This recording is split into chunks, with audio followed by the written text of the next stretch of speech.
प्रदेश के समस्त याची भाई और बहनों को जय हिंद। मित्रों, अभी कुछ समय पहले वीर बहादुर भाई का एक ऑडियो आया है। उसमें तमाम बातें उनके द्वारा बताया गया है और हमसे जवाब मांगा गया है, तो जवाब देना लाजमी है। उनके हर क्वेश्चन का बारी बारी जवाब दे रहा हूं। आपको 24 घंटा पहले मेरे द्वारा ऑडियो करके और आज भी ऑडियो किया गया था। अधिवक्ता के बारे में आप लोगों को बता दिया गया था। हम लोग ऐसा अधिवक्ता का चयन कर रहे हैं जो सिमिलर मैटर 2011 एसआई को जिता चुके हैं। अधिवक्ता वही करना चाहिए जो उस केस से रिलेटेड अनुभव हो, इसीलिए उन्हीं अधिवक्ता का हम लोग चुनाव कर रहे हैं। जो उनके द्वारा कुछ अधिवक्ताओं का नाम बताया गया है, उसमें कुछ ऐसे भी अधिवक्ता हैं जो भारत में बहुत कम रहते हैं।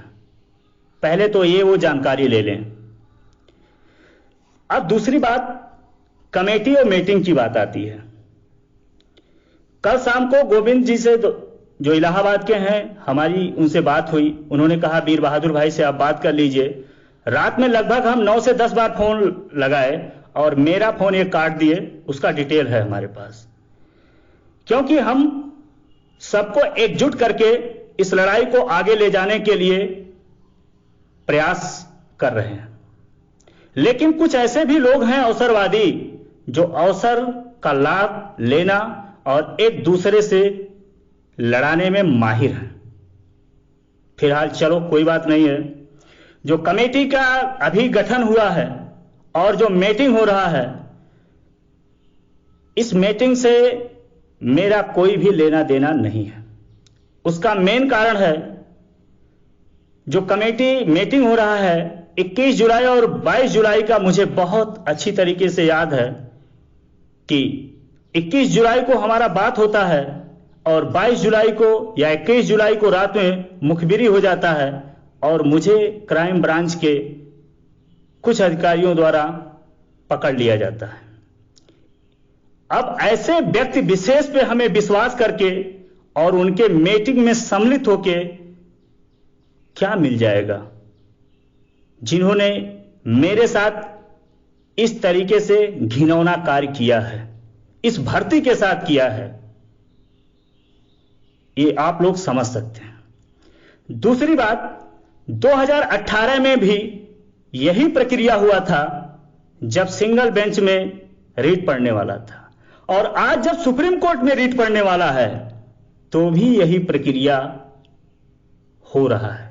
जब रीट पढ़ने वाला होता है तभी क्यों ऐसा याद आता है इस भर्ती का, उसके बीच में तो ऐसा कोई भी याद नहीं आता है। उस समय ऐसा कोई कमेटी गठित नहीं होता है, उस समय अच्छा बुरा का कोई भी निर्णय नहीं लिया जाता है। लेकिन जब रीट पढ़ने वाला होता है तो तमाम विषयों पे याद आता है। इसके पहले भी जब तो आपको लगाव था तो आप मदद कर सकते थे, आप सक्षम थे, आपने क्यों नहीं मदद किया?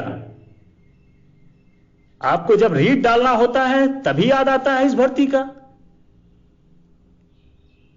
हमको तो समझ में नहीं आता है कि आपकी सोच क्या है सर। दूसरी बात, आपने कहा कि मैं 40 लाख रुपया के करीब लिया हूं 3 वर्षों में।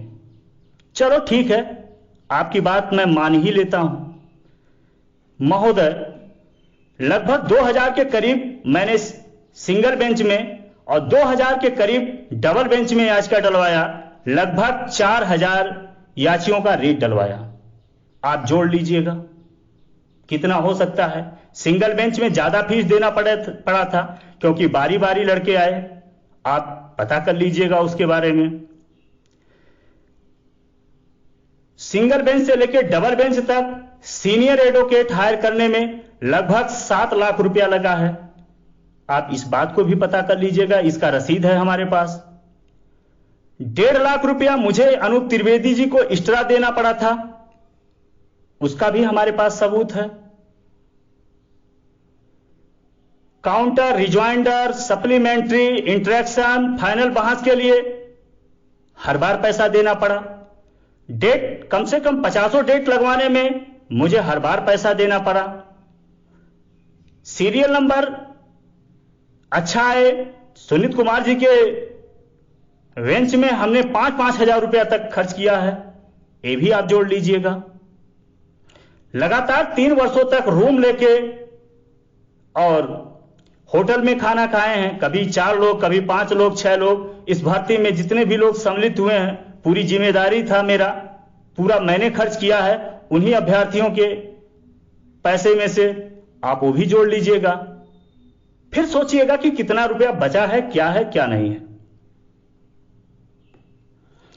धरना से लेके किराया, भाड़ा, फोटो कॉपी जो भी है, उन्हीं पैसों में से 3 वर्षों तक हमने एडजस्ट किया है। हमने तो आपको साहब हिसाब दे दिया। आपका मैसेज मुझे पता है, आप भेजे भी थे। जब हम जीत जाते तो आप हमको 10 लाख रुपया देने वाले थे, और आपने ये भी कहा कि मैं 7 करोड़ रुपया इस भर्ती से लिया हूं, मिला है।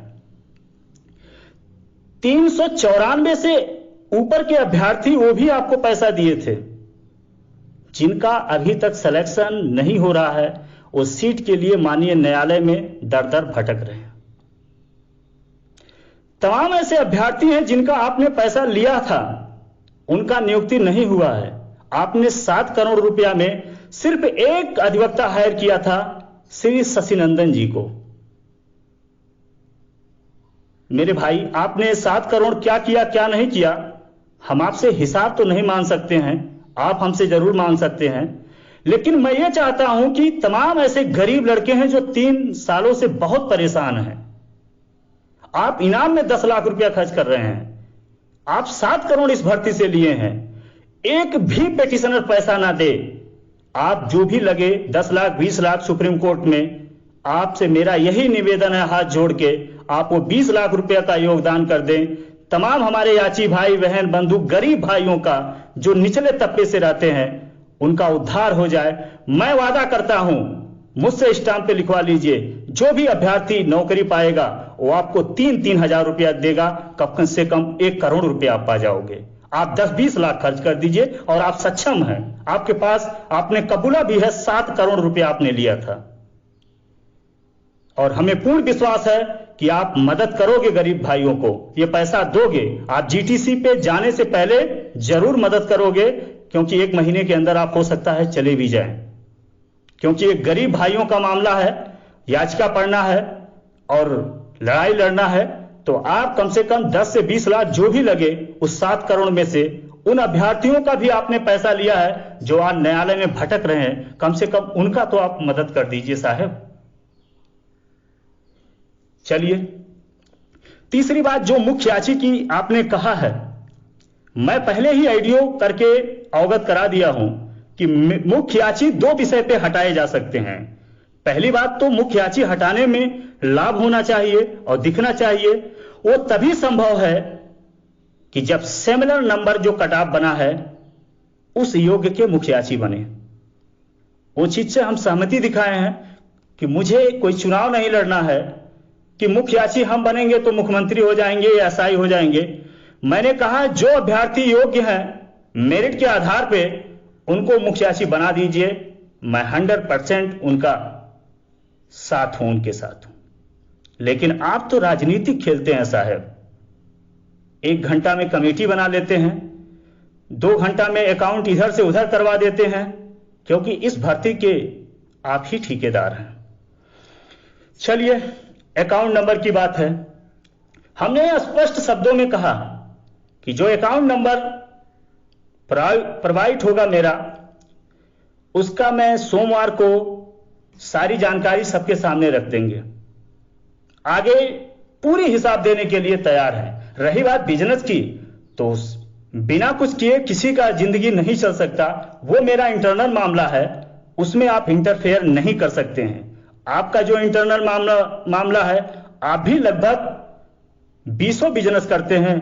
क्या हमने आपका कोई बिजनेस का नाम लिया? हमें सब पता है। सब आपके बारे में जानते हैं, लेकिन आप हमारे एक आदर्श हैं। आपके बारे में टीपा टपड़ी हमें शोभा नहीं देता है, लेकिन आप मेरे बारे में इंटरफेयर करते हैं, ये आपकी सोच है। क्योंकि आप इस भर्ती को भर्ता बनाने के लिए पूरा प्रयास में लगे हुए हैं। चलिए, उससे कोई मतलब नहीं है। ये सारा डिपेंड तो याचिकाकर्ता के ऊपर है, सही क्या है गलत क्या है। ना तो आप हम इस याचिकाकर्ता से बड़े हैं, ना तो आप हैं, ना तो हम हैं। इसका निर्णय याचिकाकर्ता लेंगे। मुझे कोई शौक नहीं है अध्यक्ष पद पे बरकरार रहना, मुझे सिर्फ शौक है वर्दी का। मेरा प्रयास है और ये प्रयास मैं अकेले अपना कर सकता हूं, लेकिन आपके साथ नहीं रह के कर सकता हूं, क्योंकि मुझे 21 जुलाई रात 1:30 बजे का बहुत अच्छी तरीके से याद है, जो क्राइम ब्रांच के अधिकारी मुझे होटल में जाके पकड़े थे। आपने मेरा नंबर सर्विलांस पे लगवा दिया, मेरा लोकेशन आपको दे दिया गया, आपने मुझे 4 डंडा मरवाने की कोशिश किया, लेकिन शायद आपका सपना नहीं वहां पूरा हुआ। अब फिर वही कार्य आप करने में लगे हुए हैं। चलो ठीक है, अकाउंट नंबर की बात किया। अकाउंट नंबर जब मैं हिसाब देने के लिए तैयार हूं, तो आपको क्या समस्या है भैया? क्या चाहते हैं? क्या आपका कोई और मकसद है? क्या आप लड़ाना चाहते हैं हमारी टीम में? ये तो हमको नहीं पता है। ये सारी चीजें आपका हिसाब से लेके, आप जो मैंने हिसाब दिया है आप जोड़ लीजिएगा, मैंने आपका हिसाब नहीं मांगा हूं। आप इतना कृपा कर दीजिए, उस 7 करोड़ रुपए में से जो आपने कबूला है, मेरे पास वो मैसेज भी है, कम से कम जिन अभ्यर्थियों का आपने पैसा लिया था, सिंगल बेंच में भी 120 अभ्यर्थियों का आपने पैसा लिया और आज तक रीट नहीं डलवाया। जो भी आपने 394 से लेकर 96 तक अभ्यर्थियों का आपने पैसा लिया, जब आप बहुत बड़ी भर्ती को लीड कर रहे थे, उन अभ्यर्थियों के ऊपर दया करिए। किसी अभ्यर्थी से पैसा लेने की कोई जरूरत नहीं है, किसी भी अभ्यर्थी का पैसा लेने की जरूरत नहीं है। और हमारे बड़े भाई वीर बहादुर जी मदद कर दें, और भी तमाम लोग कह रहे थे कि इतना मदद कर दे, सब लोग मदद कर दीजिए। ये गरीब भाइयों को पैसा देने की क्या जरूरत है? ये तो किसान घर के हैं, गरीब हैं, कहां से देंगे 2000 3000? हो सकता है मेरी बातें आपको बुरा लगे, लेकिन जो सच्चाई था उसे अवगत कराना अति आवश्यक था। अब रही बात याचिका की बातें और मेरी व्यक्तिगत सोच, मेरी बात, मैं किसी के अंडर में रह के कार्य नहीं कर सकता हूं। दूसरी बात, मैं सबके सहमति से कार्य कर सकता हूं, लेकिन मुझे जब तो 5000 की जरूरत पड़े तो मैं किसी और से मांगूं, फिर दिल्ली जाऊं, काम करूं, यह संभव नहीं। मैं खुद अपने आप अकेले लड़ सकता हूं, यह मेरा फंडामेंटल राइट है। मैं स्वतंत्र हूं, मैं अकेले अपना केस लड़ सकता हूं, लेकिन यह भी नहीं है कि मैं अकेले लड़ूंगा, किसी को प्रभावित होगा उससे, ऐसा कोई बात नहीं है। मैं वर्दी के लिए लड़ा हूं, अंत तक लड़ूंगा। मेरा कौन कौन साथ देगा यह तो मुझे नहीं पता है, लेकिन मैं इतना जानता हूं कि वर्दी जरूर लूंगा। अब आगे जो भी है, सोमवार मंगलवार तक जैसे ही जजमेंट ओपन होता है, मैं अपने अधिवक्ताओं से राय लेके आपको तुरंत अवगत कराऊंगा। आप, मुझे बहुत भीड़ की जरूरत नहीं है, जो मेरे साथ आए उनको वर्दी दिला दूं, वही मेरे लिए बहुत काफी है। जिनके नजर में मैं बुरा हूं वो कतई मेरा साथ ना दें, और जिनके लिए मैंने लड़ा है 3 वर्षों तक मैंने किया है, उनके समझ में आता है तो जरूर मेरा साथ दें। ये लड़ाई 3528 का है, मैंने सिंगल बेंच से शुरू किया था तो सुप्रीम कोर्ट तक जाऊंगा, इसमें दो राय नहीं है। कौन साथ देगा कौन नहीं देगा ये मुझे भी अभी पता नहीं है, लेकिन जो मेरी बात थी उसे अवगत कराना अति आवश्यक था। अब रही बात, तमाम ऐसे याचिकाकर्ता हैं जिनके घर पैसा नहीं है, बहुत परेशान हैं, उनका नाम कैसे जुड़ेगा, ये तमाम सवाल हैं। मित्रों, आप भी ना परेशान रहिए, आपके लिए भी आईए का विकल्प है, जिसमें पैसा बहुत कम लगेगा और आपका नाम जुड़ भी जाएगा सुप्रीम कोर्ट में। सीनियर अधिवक्ता में आप मदद करिएगा हायर करने में, बाकी मैं सुप्रीम कोर्ट के अधिवक्ताओं के संपर्क में है, कम से कम काम कराने में पूरी कोशिश करूंगा। आईए के थ्रू बहुत कम पैसा लगेगा नाम जोड़ने में, जो आने वाले 1 से 2 दिन में आपको बता दूंगा। रीट पढ़ते समय सिर्फ आपका नाम जोड़ने का पैसा लिया जाएगा।